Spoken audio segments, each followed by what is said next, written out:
kalkal,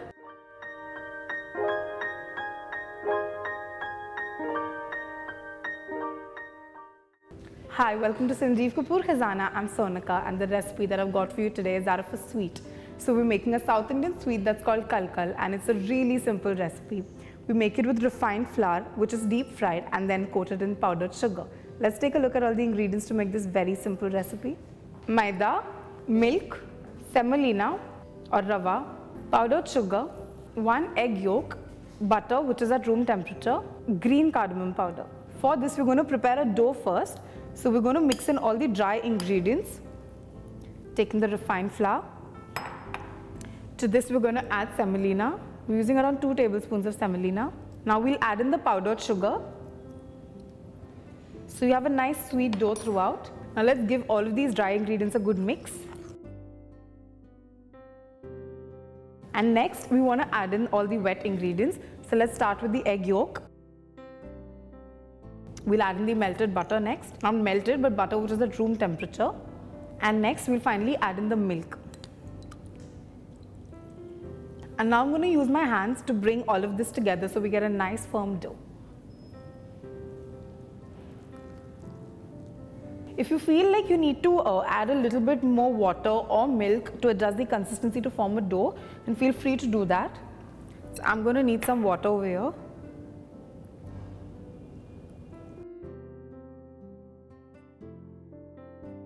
So I've kneaded this really well, and now we've got a nice dough ready with us. In the meanwhile, since we're going to be deep frying these sweets, I've also kept some oil to deep fry, which is getting nice and hot over here. And now moving on to the shaping process, it's really interesting. What we do at home is we use a comb, but today we're going to be using a fork. So I've got a fork here and I've got a tiny little portion of the dough that we prepared. What I'm going to do is I'm going to press this down on the fork. And then I'm going to peel it off like this and shape it into a curl. So we get these nice, beautiful little, pretty looking curls ready to be deep fried and turned into kalkals. In a similar way, I'm going to prepare a lot more of these. So I've shaped a lot of our kalkals over here and they're ready, and the oil is gone nice and hot. But I'm going to show you one last one, how to shape it. So you flatten it against a fork. Make sure the edges are slightly thinner than the center, and then you carefully roll it in. And make sure you tuck in the edges nicely so it's nice and sealed and doesn't open up while you deep fry it.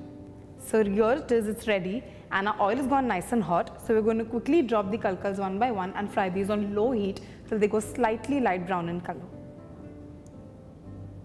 So you don't want to add these into oil that is extremely hot.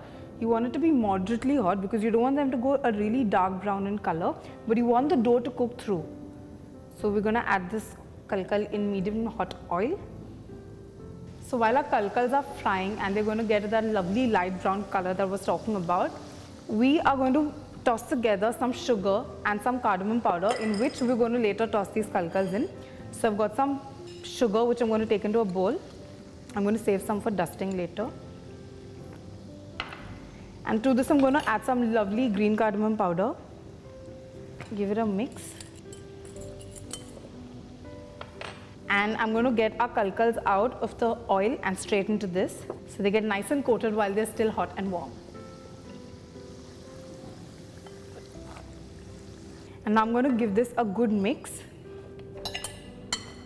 so that these hot kalkals are really nicely coated with the sugar and cardamom. And now we're going to let it sit in the sugar for a while so it gets nice and filled and the sugars enter into all the nice crevices. So we'll wait for a bit till these come down to room temperature, go nice and crisp before we can serve them. So now our kalkals have cooled down and come down to room temperature, and they've gone perfectly crunchy and they're sweet and they're perfect to eat. And now we shouldn't wait anyone start plating these. Well, plating is really simple as well. Since these are sweets prepared mostly during Christmas or during Diwali, and they're festive sweets, you can store them, prepare them in boxes. Also put it in a nice container and tie it up with a little bow. It makes for a perfect gift. So here is a recipe, make sure you try it because it's fabulous. So here it is, a fabulous recipe for a traditional Indian sweet. It's really simple to make and it's fabulous to taste. So make sure you try this one.